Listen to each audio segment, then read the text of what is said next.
mi nombre es Estela Nayad y hoy vamos a hablar de uno de los casos más icónicos de toda la historia de los Estados Unidos. Nathan Leopold y Richard Loeb quisieron cometer el crimen perfecto para demostrar su superioridad intelectual y casi lo consiguen. Pero hubo un pequeño detalle que les delató. Un caso intrigante con un juicio emocionante, uno de los más famosos de la historia. ¿Intrigados? Acompañadme en esta perturbadora historia. Pero antes, no olvidéis suscribiros a mi canal para ver más vídeos como este. Dadle a la campanita de notificaciones para que os avise cuando subo un nuevo vídeo. Y seguidme en mis redes sociales. Bajad las luces, subid el volumen.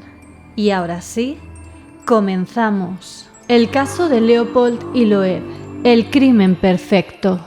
Lo primero, y antes de que me olvide, sí, tengo muy mala memoria, al final de este vídeo diré quién es el ganador del concurso que había en el especial de los 1000 suscriptores. Así que quedaos hasta el final. Este caso no sabía muy bien dónde encajarlo y pronto veréis por qué. Realmente podría haber sido parte tanto del especial de este mes como de la nueva sección que voy a inaugurar en marzo en el canal. Pero como quería hacerlo justo después del de Ian Brady y Myra Hindley, porque os haya gustado a muchos la idea, se va a quedar un poco en el limbo. Pero transportémonos al Chicago de los años 20. Una fría mañana del 22 de mayo de 1924 fue encontrado el cuerpo de Bobby Franks, un niño de 14 años que había desaparecido de un vecindario de Chicago el día antes. Sus padres habían recibido una nota de rescate, pero antes de que pudieran pagarlo, los secuestradores ya habían matado a su hijo. Le habían dado una brutal paliza hasta matarlo y le habían echado ácido en la cara para intentar disimular sus rasgos. Le habían quitado toda la ropa y habían dejado el cuerpo en una alcantarilla. El crimen conmovió al público en inicio, pero aún más cuando se descubrió que los perpetradores del crimen eran Nathan Leopold y Richard Loeb, dos adinerados y bien educados adolescentes. ¿Y por qué lo hicieron? Según ellos, por la emoción de hacerlo. El crimen no tenía sentido, estaban bien educados, tenían recursos, eran las últimas personas con motivos para cometer un crimen de esas características. Se debatió mucho sobre el motivo, y aunque al principio se consideró un acto de pura maldad, más tarde se convertiría en una minuciosa valoración de la mentalidad de estos jóvenes. También hablaba sobre la sociedad americana de la época. Era el momento para una introspección de esa sociedad. Incluso se consideró que ciertas modas inmorales habían culminado en este crimen como horrendo desenlace. Para el abogado del Estado, Robert Crowe, el caso era una oportunidad en su carrera. Tenía que descifrarlo. La policía tenía pocas pistas. La nota de rescate, una pista sobre un sedán plateado que había estado parado en la zona en la que se había visto por última vez a Bobby Franks y unas gafas que se encontraron cerca del cuerpo. Cuando encontraron las gafas, al principio pensaron que eran de Bobby Franks. Incluso se las pusieron al cuerpo en la funeraria, pero cuando vinieron los familiares a identificarlo, dijeron que esas no eran sus gafas. Así que dedujeron que serían las gafas de uno de los criminales. La prescripción de las gafas era bastante común. Lo que no era común era el mecanismo de apertura, que era único y tan solo se habían vendido 3 así en todo Chicago. Unas pertenecían a un hombre que había estado semanas en el extranjero.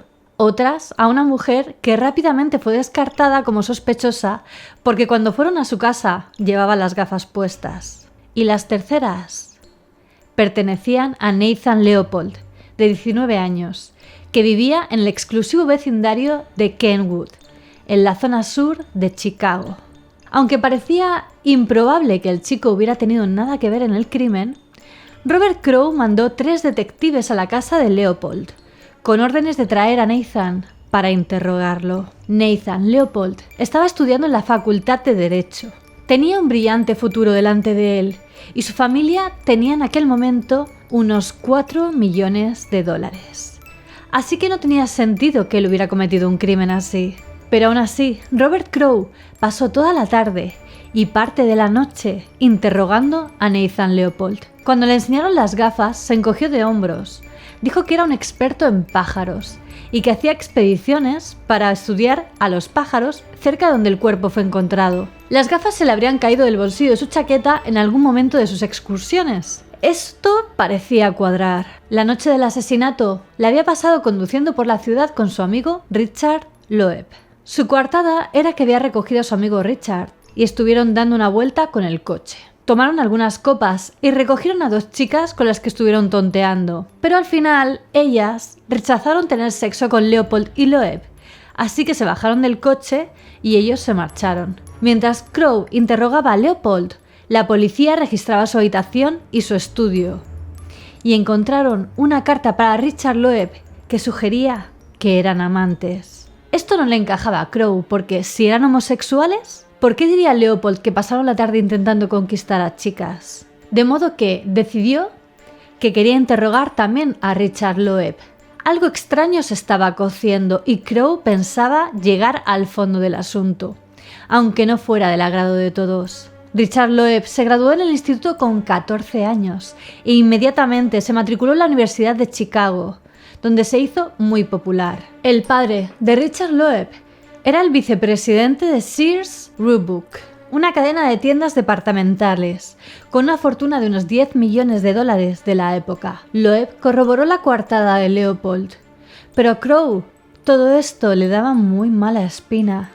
Todavía pensaba que había algo sospechoso en sus coartadas. Las familias de los chicos estaban cooperando totalmente, ya que estaban convencidos de que sus hijos no estaban involucrados en ningún crimen. Pero aún así, Crowe decidió mantener a Leopold y Loeb bajo custodia. Al mismo tiempo, las pruebas circunstanciales iban en aumento.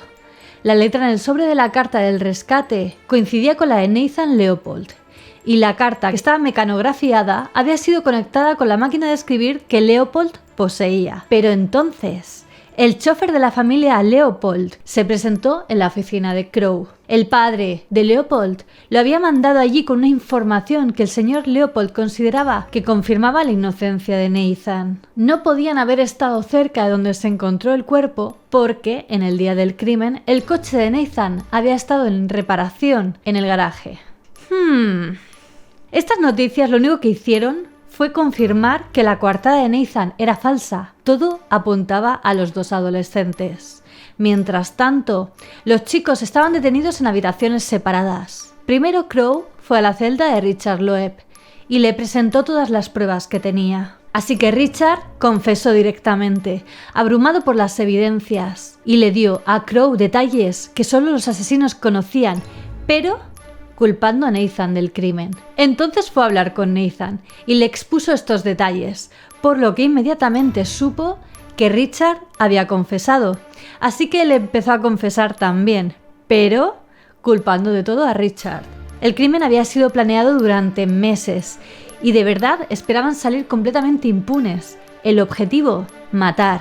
Era su única meta y cometer el crimen perfecto. En las confesiones, Nathan y Richard revelaron que alquilaron un coche bajo un nombre falso, Señor Morton de Ballard of Peoria. La carta de rescate era una simple pista falsa para desviar la atención. No pretendían ni necesitaban sacar ningún dinero con ello. De hecho, la escribieron incluso antes de escoger a la víctima, dejando los apartados del nombre en blanco que rellenaron posteriormente. La tarde del crimen iban paseando en el coche, buscando a una víctima. De pronto vieron a Bobby Franks, que era el primo de Richard Loeb, así que pararon junto a él con el coche. Richard iba en el asiento trasero e invitó a Bobby a subirse en el asiento del copiloto. Bobby entró en el coche y prácticamente al instante fue asesinado. Leopold y Loeb confesaron que golpearon a Bobby con un cincel y le metieron un trapo en la boca que acabó por asfixiarlo.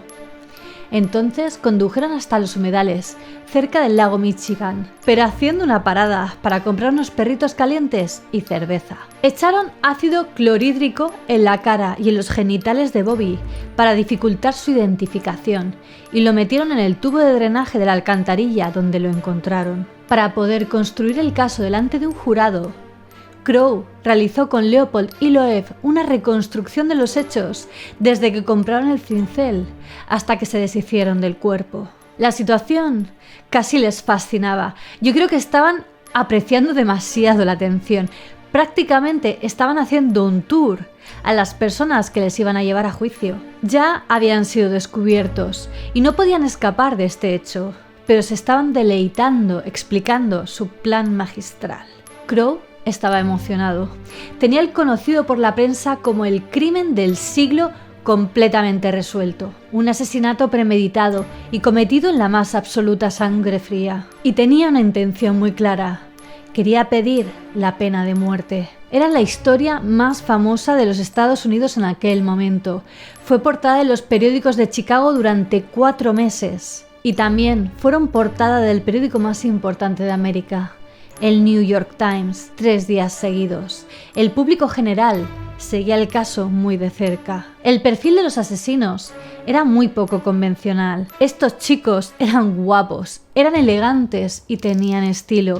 Estaban bien educados y charlaban animadamente con la prensa mientras fumaban sus cigarrillos y sonreían a la vez que contaban cómo habían asesinado a un adolescente. Dijeron que lo habían hecho porque podían, por diversión, y no parecían mostrar ningún tipo de arrepentimiento. Nathan Leopold parecía el más perturbado. Cuando le preguntaron cómo se sentía por la muerte de Bobby Franks, Nathan dijo que no le preocupaba en absoluto y que pensaba que debería estar igual de justificada como cuando un entomólogo clava un escarabajo en un alfiler. Se sentía intelectualmente superior. Al principio, Leopold era considerado el monstruo, el autor intelectual, mientras que Loeb era tomado como un joven influenciable, simplemente un compañero que seguía fielmente a la mente maestra en sus oscuros apetitos. Sin embargo, lo cierto es que era absolutamente lo contrario. Los chicos se conocieron 4 años antes del crimen, en el verano de 1920. Richard Loeb tenía 15 años. A esa edad ya se había graduado en el instituto y había terminado su primer año de universidad en Chicago. Nathan Leopold era 6 meses más mayor y era igual de precoz que Richard. Iba a empezar su primer año de universidad cuando comenzara el nuevo curso. Parecía que estaban cortados por el mismo patrón, ambos de familias judías adineradas. Habían vivido unas infancias acomodadas.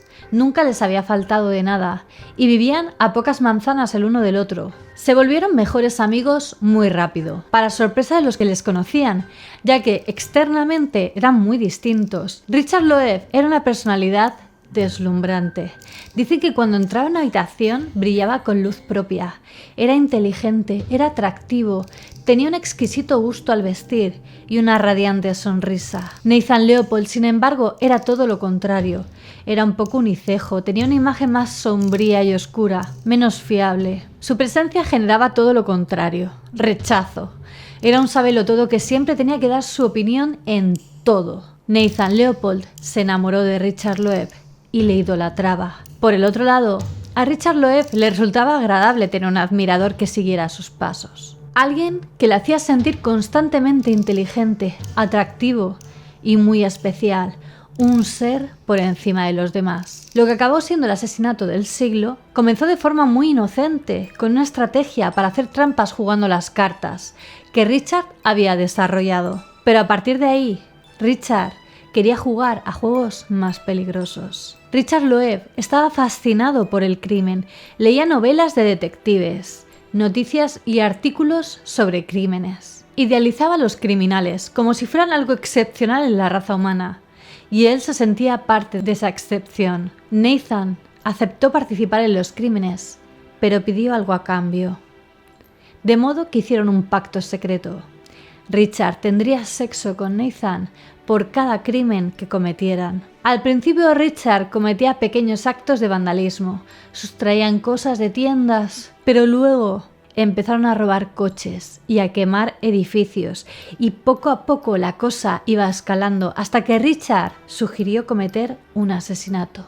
Nathan estuvo de acuerdo con esto y además alentó a Richard con un concepto que obtuvo del filósofo Friedrich Nietzsche, el del Übermensch, el superhombre. Un ser tan excepcional que no estaba limitado por la ley o la moral. Querían realizar un acto exaltado, digno de un superhombre de Nietzsche, y pensaron que este acto sería el asesinato. Creían que al hacerlo de una forma tan inteligente, cometiendo el crimen perfecto, demostrarían su superioridad intelectual sobre el resto de la gente. Eran dos jóvenes genios jugando a un juego retorcido. Estaban tan seguros de sí mismos y de su superioridad intelectual que no concibieron la posibilidad de que fueran descubiertos. Horas tras las confesiones, la familia Loeb pidió ayuda al famoso abogado especializado en la defensa de criminales, Clarence Darrow, al cual se le acabaría conociendo como el abogado de los condenados. En este momento de la historia, Clarence Darrow tenía 67 años. Venía de una larga racha de victorias defendiendo a políticos corruptos en Chicago. Le consideraban un abogado que podía hacer milagros. El tío de Richard Loeb le imploró que consiguiera una cadena perpetua en lugar de la pena de muerte, que era la mayor probabilidad en aquel momento. Le dijo: «Te pagaremos lo que sea, pero por favor, consigue que no los cuelguen». Darrow aceptó el reto, porque odiaba la pena de muerte. Hizo como 60 casos en su carrera que pendían de un hilo en la condena de pena de muerte, y solo perdió el primero, un caso que nunca superaría. Su filosofía era muy básica: odia el pecado, ama al pecador. Pensaba que algunas personas acababan cometiendo actos deplorables porque venían de la pobreza, porque habían sido tratados injustamente, habían tenido infancias difíciles, pero que la virtud suprema era la piedad. Consideraba que todo lo que hacíamos venía determinado por nuestra educación, nuestra infancia, nuestros padres, y que en realidad tenemos muy poca o casi ninguna voluntad propia. Darrow no era el único con estas opiniones. Habían habido muchas protestas para abolir la pena de muerte en más de 10 estados, y el número de ejecuciones había disminuido considerablemente. Darrow vio una oportunidad en el rechazo del público general con respecto a la pena de muerte para usarla favorablemente en este caso. Quería crear una concienciación en contra de la pena de muerte y utilizar el caso de Leopold y Loeb para ello. Darrow se presentó en la primera reunión con sus clientes con un traje arrugado y una camisa manchada con lo que había desayunado. Nathan Leopold dijo que su primera impresión fue horror, pero ¿cómo cambiaría de opinión? En aquel momento, Leopold y Loeb llevaban 3 días detenidos y no habían escatimado en detalles sobre sus crímenes. Darrow hizo que los 4 mejores alienistas de Chicago, es decir, psiquiatras especializados en enfermedades mentales, les evaluaran, porque consideraba que la única línea de actuación en un juicio sería declararse no culpables por alegación de demencia. Pero los psiquiatras dijeron que se encontraban en perfectas condiciones, que estaban absolutamente cuerdos. El 11 de junio, Darrow se presentó con sus clientes ante el juez John Caverly y declaró a sus clientes no culpables, lo que le dio unas semanas para preparar la defensa. Reunió un gran número de expertos de todo el país para que evaluaran a Leopold y Loeb, un médico, un criminólogo experto en adolescentes y un psiquiatra versado en las nuevas técnicas de análisis de Sigmund Freud. En estas semanas le realizaron un sinfín de pruebas y estudios sobre sus familias, antecedentes familiares, pruebas de inteligencia, de demencia, biológicas. Mientras tanto, en los medios de comunicación se cebaban con la forma de vida moderna, culpando al crimen de este estilo de vida. Los locos años 20, su música desenfrenada, el alcohol, las faldas mucho más cortas y la forma de vivir más salvaje de estos jóvenes, todo esto entró en jaque. Darrow envió a sus hombres a realizar encuestas por todo Chicago. El 60% del público general consideraba que Leopold y Loeb debían de ser colgados. A pesar de que Darrow había tenido grandes éxitos en su carrera y había conseguido librar de la pena de muerte a muchos clientes, confesó a su círculo más cercano que pensaba que no podía salvar a estos jóvenes de la horca. El 21 de julio, 2 meses tras el asesinato de Bobby Franks, se realizó el juicio que enfrentaba a Darrow y sus clientes con la oposición de Crowe ante el juez John Caverly. Eran las 10 de la mañana. La sala estaba completamente abarrotada, pero estaban sumidos en el más riguroso silencio. Y Darrow comenzó a hablar, declarando culpables a sus clientes, dejando a toda la sala boquiabierta. De modo que dependía del juez si serían colgados o recibirían una condena en prisión. Crowe quedó completamente atónito. Pensaba que la defensa alegaría no culpable por demencia y no esperaba encontrarse con esta situación. Darrow pensaba que podía convencer al juez para que aplicara una sentencia alternativa a la pena de muerte, teniendo en cuenta los factores que influyeron en las personalidades de Leopold y Loeb. La estrategia de Darrow era totalmente revolucionaria. Quería presentar la debilidad psicológica producida por los eventos de la infancia y biológicos como un factor a tener en cuenta para mitigar la condena. Básicamente le dijo al juez: admitimos que cometimos el crimen, pero me gustaría mostrarle por qué cometimos el crimen. El 23 de julio de 1924 comenzó la audiencia de la sentencia. La sala estaba abarrotada de nuevo de periodistas y curiosos. Crowe presentó las evidencias del caso, convocó a 80 testigos y para cuando terminó no había la menor duda de que Leopold y Loeb habían cometido el crimen. Pero eso era algo que ya sabíamos. Dijo que era el crimen más horrendo, vil, cobarde y cruel de la historia de América y pidió la pena de muerte para ellos. Tras más de 7 días de Crowe exponiendo cada una de sus evidencias, fue el turno de Darrow, en el que comenzó diciendo que iba a demostrar que sus clientes estaban incapacitados física y psicológicamente y que por ello no eran responsables de sus actos. Así que se dedicó a enumerar todas las anomalías que poseían sus clientes, utilizando como testigos a los especialistas a los que había contratado. Se habló de que tenían glándulas endocrinas disfuncionales, de sus delirios sobre el crimen y otra serie de peculiaridades físicas y psicológicas. Los especialistas apuntaron que realmente era Loeb el responsable y que Leopold no había sido más que su siervo, ya que tenían una relación de amo y esclavo. Loeb tenía la fantasía de ser una mente criminal maestra y Leopold tenía la fantasía de ser el esclavo de un rey, y esa fantasía fue la que creó el vínculo entre los dos. Darrow alegó que ambos tenían un retraso en el crecimiento emocional. Richard todavía era muy infantil y hablaba con su osito de peluche, y dijeron que su edad emocional era de 4 o 5 años. Los dos jóvenes habían sido descuidados por sus familias, criados por institutrices, las cuales ejercían un alto control sobre los adolescentes. Nathan Leopold había sido abusado sexualmente por su institutriz cuando tenía 12 años. En el caso de Richard Loeb, su institutriz había sustituido la figura de su madre, creándole una enorme dependencia hasta el punto de sentirse enjaulado, por lo que comenzó a mentir.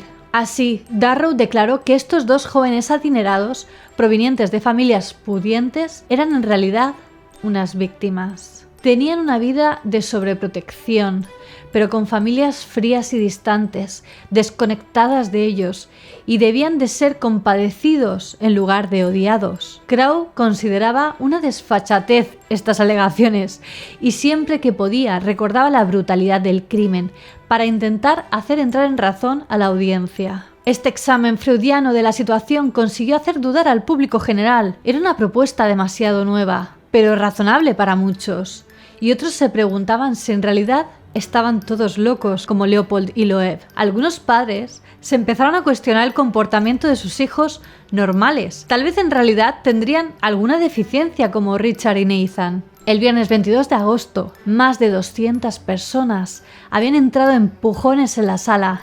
Nadie quería perderse aquel momento histórico. Venían a escuchar el argumento de clausura de Clarence Darrow, el último que realizaría el legendario abogado de los condenados antes de retirarse. La última declaración de Clarence Darrow fue la siguiente: Su señoría, he estado aquí de pie durante 3 meses, como alguien estaría en el océano, tratando de luchar contra la corriente. Espero que bajen las mareas y que disminuya el viento, y creo que lo harán, pero no deseo hacer ninguna falsa pretensión a este tribunal. Lo que sería lo fácil y la decisión más popular sería colgar a mis clientes. Estamos pidiendo a este tribunal que les salve la vida. Las frases de Darrow eran contundentes e intentaban jugar con los sentimientos del tribunal. Intentaba emocionarlos con este caso excepcional. Antes de atar un nudo en el cuello de un chaval, intentaría evocar en mi mente las emociones de la juventud. El cerebro de un niño es el hogar de los sueños, de los castillos, de las visiones, de ilusiones y fantasías. Y tanto si toman una forma como la otra, no depende del niño ensoñador, sino de lo que le rodea. Darrow se centró en el argumento de la juventud, dejando claro ante el juez que Leopold y Loeb, a los 19 años, no eran más que unos niños. Dijo que en Illinois no había sido condenado a pena de muerte nadie menor de 23 años y que era una barbaridad condenar a aquellos niños. Estamos acostumbrados a la sangre, su señoría. No solo ha sido derramada en cubos enteros, sino que ha sido derramada en ríos, lagos y océanos. Nos hemos deleitado con ella. La hemos predicado hasta que el mundo ha quedado empapado en ella y ha dejado manchas de sangre en cada corazón humano. El discurso shakespeariano había sumido a la audiencia en un hechizo. Darrow estaba haciendo magia en la sala con su prosa. No estoy implorando tanto por estos jóvenes como lo estoy haciendo por el infinito número de otros que les seguirán. Su señoría, usted está entre el pasado y el futuro. Puede colgar a estos chicos. Puede colgarlos del cuello hasta que estén muertos. Pero al hacerlo, estará mirando únicamente al pasado. Darrow tenía al jurado en la palma de la mano y para cuando terminó, el juez estaba derramando lágrimas. Luego fue el turno de Crowe, que fue absolutamente implacable, insinuando incluso que el asesinato tenía una motivación sexual. Dio a entender que Bobby Franks había sido abusado sexualmente antes o después de su asesinato. Crowe estaba entre la espada y la pared, ya no podía aportar mucho más, así que lo único que podía hacer era entrar en detalle de lo grotesco, perturbador y horrible que había sido el asesinato, para demostrar que Leopold y Loeb eran seres malvados. Finalmente, el 10 de septiembre, se reunieron de nuevo en los tribunales para escuchar la sentencia. El juez John Caverly finalmente determinó que no era apropiado sentenciar a muerte a alguien menor de edad. Explicó que todo lo que había escuchado sobre las anomalías de Leopold y Loeb no tenía nada que ver con su decisión, tan solo la había basado en la corta edad de los culpables. Fueron condenados a cadena perpetua por el asesinato de Bobby Franks, más 99 años de condena por el secuestro cada uno. El veredicto provocó la indignación en todo el país y acusaciones de que habían comprado su libertad. Nathan Leopold fue liberado de prisión en 1958, tras una apelación que ganó debido a su comportamiento ejemplar desde su ingreso en la misma, hacía más de 33 años. Ya no buscaba ningún tipo de fama, ansiaba el anonimato y dijo que la única noticia era que él ya no era noticia. Richard Loeb había muerto en prisión 2 décadas antes, asesinado por otro recluso que declaró que Loeb intentó propasarse sexualmente con él en un baño, algo que nunca se supo si era cierto.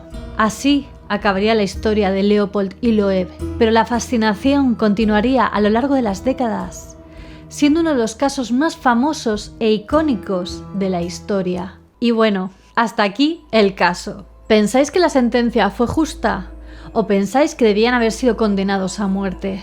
¿Creéis que hubieran sido pillados si no hubieran perdido las icónicas gafas de Nathan? Decídmelo en los comentarios. Y bueno, sin más dilación, voy a anunciar el ganador del sorteo del libro de El Ocultismo. Y el ganador es... ¡Sheila! ¡Felicidades, Sheila! Te contactaré para que me des tus datos y poder enviarte tu premio. Y los demás, no os preocupéis, que seguiré haciendo sorteos por el canal. Así que quedaros por aquí conmigo. Me ayuda mucho que si os ha gustado el vídeo, lo compartáis en vuestras redes sociales. Dadle a like, así sabré que queréis que haga más vídeos como este. Suscribíos a mi canal y dadle a la campanita de notificaciones. No olvidéis seguirme en todas mis redes sociales, os las dejo por aquí y en la descripción, especialmente en Instagram, que es donde estoy más activa y subo material muy interesante. Y ahora sí, me despido. Nos vemos en el próximo vídeo.